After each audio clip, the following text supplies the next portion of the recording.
as long as we are on the question of the vanguard and the party, एक और मुद्दा उठाना चाहता हूँ मैं, वो ये है कि अगर हम 20th सेंचुरी का एक्सपीरियंस देखें फिर से, तो मेरे हिसाब से इसमें डिसएग्रीमेंट हो सकता है।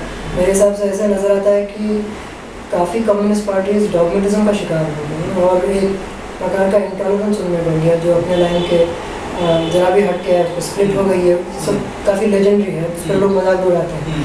तो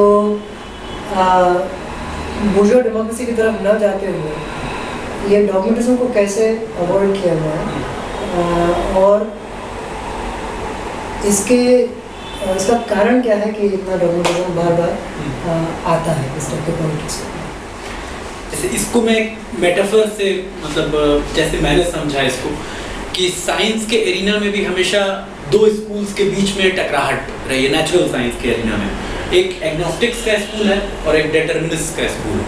तो पार्टी के भीतर भी फ्री थिंकिंग और डॉगमेटिक उसके स्कूल, दो स्कूल है। एक तो फ्री थिंकिंग का है, एक्सेसलेस, ऐसी थिंकिंग जिसका कोई एक्सेस नहीं है, इट्स एक्लेक्टिक, इधर उधर से सार संग्रह करके कुछ मिक्सचर बनाना और फिर उसको फ्री थिंकिंग के तौर पे पेश करना। और दूसरा छोर ये है कि बस जो बाबा कह गए थे वो सही है। तो ये दोनों दो छोर हैं जिसकी तुलना नेचुरल साइंस में कोपेनहेगन स्कूल और आइंस्टीन श्रोडिंगर के बीच के स्कूल के बीच की डिबेट से कर सकते हैं। दोनों गलत थे। एक अनसर्टेनिटी के इंस्टेंस को माइक्रो वर्ल्ड में उसको एग्नोस्टिसिज्म और उसका कांटियन, नियो कांटियन एक्सटेंशन तक उसको ले जा रहे थे, जो हाइजेनबर्ग का स्कूल था। और एक वेव इक्वेशन के जरिए ये साबित करने का कोशिश कर रहा था श्रोडिंगर का स्कूल कि हर कुछ डिटरमाइन किया जा सकता है, सब कुछ डिटरमिन्ड है, सब कोई अनसर्टेनिटी का कोई एलिमेंट नहीं है, साइंस कैन डिटरमाइन एवरीथिंग। ये दो टेंडेंसीज, ये दोनों ही गलत थी। और उसके बरक्स एक सही टेंडेंसी भी पैदा हुई जिसको कभी पढ़ाया नहीं जाता है करिकुलम में, लेकिन दुनिया में कम लोग जानते हैं उसके बारे में। जापानीज माओइस्ट साइंटिस्ट का एक स्कूल था जिन्होंने डायलेक्टिकल पोजीशन उसमें अपनाई। उसी तरह का पार्टी के प्रिंसिपल में भी ये इनहेरेंट नहीं है कम्युनिस्ट पार्टी प्रिंसिपल में कि वो डॉगमेटिक हो जाएगा, लेकिन प्रैक्टिस में दोनों ही डेविएशन दिखते हैं। एक फ्री थिंकिंग का डेविएशन दिखता है जो इतिहास में टीटो के पीरियड से और बाद के पीरियड में जो यूगोस्लावियन पार्टी में जो टेंडेंसीज थी और बाद के दौर में भी अन्य कई पार्टियों में जो टेंडेंसीज थी कि फ्री थिंकिंग की एक टेंडेंसी पैदा हुई और उसके रिएक्शन के तौर पे एक डॉगमेटिक टेंडेंसी पैदा हुई। तो ये इनोवेशन और कन्वेंशन के बीच का कॉन्ट्रडिक्शन, डिटरमिनेशन और एग्नोस्टिक के बीच का कॉन्ट्रडिक्शन, एग्नोस्टिसिज्म के बीच का कॉन्ट्रडिक्शन, उसी तरीके से पार्टी प्रिंसिपल। लेकिन पार्टी प्रिंसिपल बहुत साइंटिफिक है। लेनिन का जो बोल्शेविक पार्टी का प्रिंसिपल है, जो सीधे सीधे कहता है, जो डेमोक्रेटिक सेंट्रलिज्म का प्रिंसिपल है। डेमोक्रेटिक सेंट्रलिज्म का प्रिंसिपल में लेनिन ने यहाँ तक कहा कि जब पावर में आ गए सोवियत यूनियन में, वो बोल्शेविक रेवोल्यूशन के बाद के दौर में, उन्होंने कहा कि नेशनल सिक्योरिटी के कुछ एक मसलों को छोड़ के सभी पॉलिटिकल डिसएग्रीमेंट्स को ओपन कर दिया जाना चाहिए। ट्रू लेनिनिस्ट स्पिरिट तो ये है जो बोलती कि पार्टी कोई क्लब सोसाइटी नहीं है और ये एक फाइटिंग यूनिट है क्लास की, इसलिए ऑब्वियसली इसमें ये नहीं हो सकता है कि हर वक्त डिबेट, डिस्कशन और डिस्कर्सिव डिस्कोर्स चले, तब तो पार्टी काम ही नहीं कर पाएगी। ये क्लास वॉरफेयर में प्रोलेटारिएट का इंस्ट्रूमेंट है, बुर्जुआजी के क्लास डोमिनेशन को, इसलिए उसको एक डिसिप्लिन होना पड़ेगा। और डिसिप्लिन करने की प्रक्रिया में कई बार रेजिमेंटेशन होता है, लेकिन ये कम्युनिस्ट प्रिंसिपल नहीं है, ये एबरेशन है और इस एबरेशन को लगातार दुरुस्त करना पड़ता है। इसको आप कह सकते हैं कि डायलेक्टिकली चलना, एक लाइन पे चलना नहीं है, लाइन पर चलना नहीं है, लाइन के अलोंग द लाइन चलने जैसा है। तो लगातार वो कोई इसका परफेक्ट फॉर्मूला नहीं है कि हम डॉगमेटिज्म से कब बच जाएंगे या फ्री थिंकिंग से कब बच जाएंगे। क्रिटिकल थिंकिंग ही इसका इलाज है। और डेमोक्रेटिक सेंट्रलिज्म का प्रिंसिपल जो कहता है कि दो कांग्रेसेस के बीच में सेंट्रल कमेटी सर्वोच्च निकाय है और नीचे की कमेटियां ऊपर के कमेटियों के अधीन होगी, लेकिन कॉन्फ्रेंस में कंप्लीट डेमोक्रेसी होगी। सारा कमेटी स्ट्रक्चर फिनिश्ड खत्म होगा, सारा वो खत्म होगा, सिर्फ वहां का प्रेसिडियम के पास बहस को कंडक्ट करने का राइट होगा। ये लेनिनिस्ट प्रिंसिपल है जो मुझे लगता है बहुत ही साइंटिफिक डेमोक्रेटिक प्रिंसिपल है, क्योंकि अगर उन दो कांग्रेसेस के बीच भी हर वक्त डिबेट, डिस्कशन और डिस्कोर्स चलाने के सिस्टम को रखा जाए तो पार्टी तो कभी रेवोल्यूशन नहीं कर सकती है। तो उस रूप में देखा जाए तो ये इस खतरे का भी कोई एग्जीक्यूटिव डिसीजन से या कोई श्योर शॉट फार्मूला हो जिससे डॉगमेटिक डेविएशन से, या मैं सिर्फ डॉगमेटिक डेविएशन की बात नहीं करूंगा, मैं फ्री थिंकिंग के डेविएशन की भी बात करूंगा, इन दोनों डेविएशन से बचा जाए। इसका कोई लगातार डायलेक्टिकली पेंडुलम थोड़ा थोड़ा इधर उधर झूलेगा, लेकिन जो पार्टी क्रिटिकल थिंकिंग के स्पिरिट और परंपरा को जीवित रखेगी वो इन दोनों छोरों पे बीच बीच में थोड़ा बहुत डेविएट करते हुए भी इन द लॉन्गर ड्यूरिंग वो ठीक उस पर बनी रहेगी, एक सही डेमोक्रेटिक उस पर बनी रहेगी। और ये चीज़ लेनिन के पीरियड तक तो हम लोग देखते ही कि ठीक तरीके से सोवियत पार्टी में लागू हुई थी। फैक्शंस को बैन किया गया, क्योंकि उस समय फैक्शंस को जिस समय बैन किया गया उस समय फैक्शंस को बैन नहीं करते तो पार्टी खत्म हो जाती, लिक्विडेशनिज्म होता उसके बाद। और पार्टी कांग्रेस पूरा मंच मुहैया कराती है हर किस्म का सवाल उठाने, हर किस्म के टू लाइन स्ट्रगल के लिए। तो अलग अलग फैक्शंस अगर लंबे एक खास दौर में जब पार्टी बन रही थी तब फैक्शंस जरूरी थे। लेनिन ने खुद अपना फैक्शन बनाया जब मेंशेविक्स मेजॉरिटी में थे। लेकिन जब पार्टी अभी फॉर्मेशन की प्रोसेस से अब आगे बढ़ गई और बन गई पार्टी, उसके बाद फैक्शनलिज्म होगा तो वो कॉन्स्पिरेटोरियल उस तक जाएगा और वो पार्टी कभी फंक्शन नहीं कर सकती। तो अलग अलग दौर पे कई लोग कहते हैं लेनिन ट्रू जैकोबिन थे या अपने टाइम का मतलब मैकियावेली थे, मैकियावेलियन वो थे कि जब जो जरूरी लगा वो किया।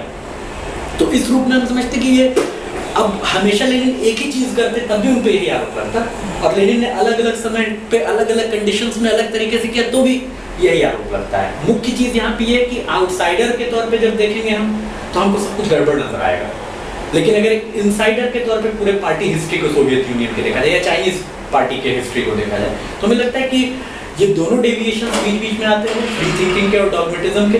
और एक सही पार्टी के भीतर क्रिटिकल परंपरा जब तक मौजूद, critical thinking, constant perpetual critical thinking की परंपरा जब तक मौजूद रही तब तक पार्टी अपने को थोड़े बहुत डेविएशन एवरेशन से बैलेंस करती है, ठीक करती रही और आगे बढ़ती है।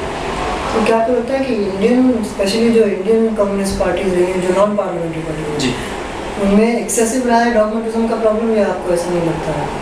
ये इंडियन कॉन्टेक्स्ट में तो ये स्पेसिफिकली ये बात लागू होती है कि बहुत ज़्यादा एक डॉगमेटिक उस तरीके का। इसका रीज़न मुख्य तौर पे कम्युनिस्ट प्रिंसिपल नहीं है, इसका रीज़न ये है कि इंडियन कम्युनिस्ट मूवमेंट का इंटेलेक्चुअल पक्ष बहुत शुरू से कमजोर रहा है। जैसे एक इंडिपेंडेंट हम लोग एक गुलाम देश थे और मैकाले के एजुकेशन सिस्टम के पद्धति के बाद बाबू पैदा करता था हम लोग का एजुकेशन सिस्टम, लेकिन ये कभी इंडिपेंडेंट क्रिएटिव थिंकर्स को पैदा करने वाला एजुकेशन सिस्टम ही नहीं रहा। और ज़ाहिर तौर पे किसी भी देश में कम्युनिस्ट मूवमेंट, मार्क्सिस्ट मूवमेंट जब पैदा हुआ तो वो शुरू में इंटेलिजेंसिया, मिडिल क्लास इंटेलिजेंसिया से पैदा हुआ, चाहे आप चाइना देख लीजिए, रशिया देख लीजिए, कहीं पर भी।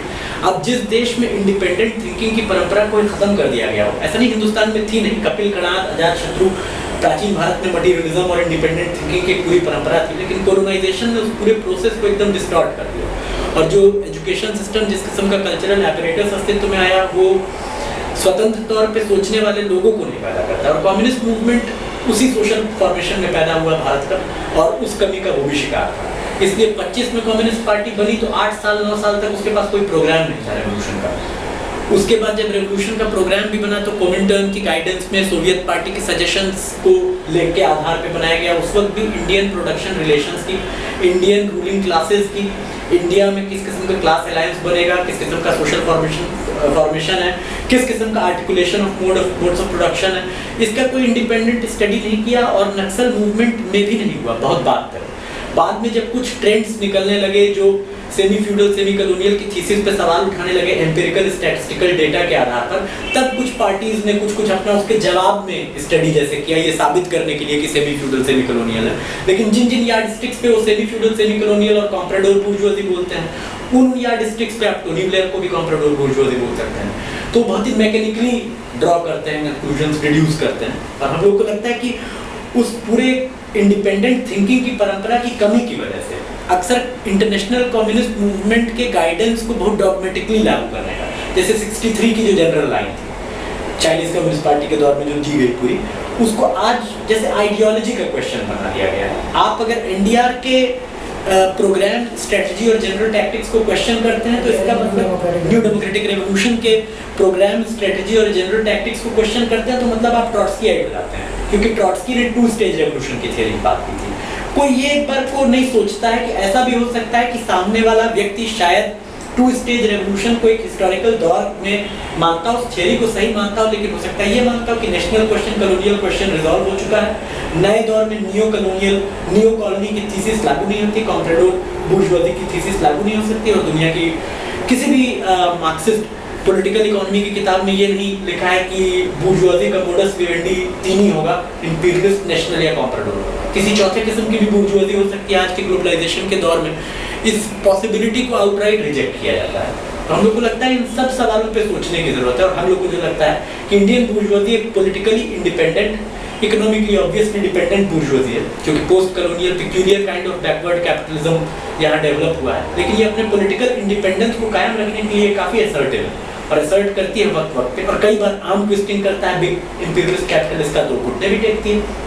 लेकिन ये एक टाइट रोप वॉकिंग कर रही है अपने क्लास इंटरेस्ट को लेकर नेशनल पे, लेकिन हाँ इसका कोई नेशनल कैरेक्टर नहीं है, क्योंकि जनता के साथ इसका कुछ भी साझा नहीं है।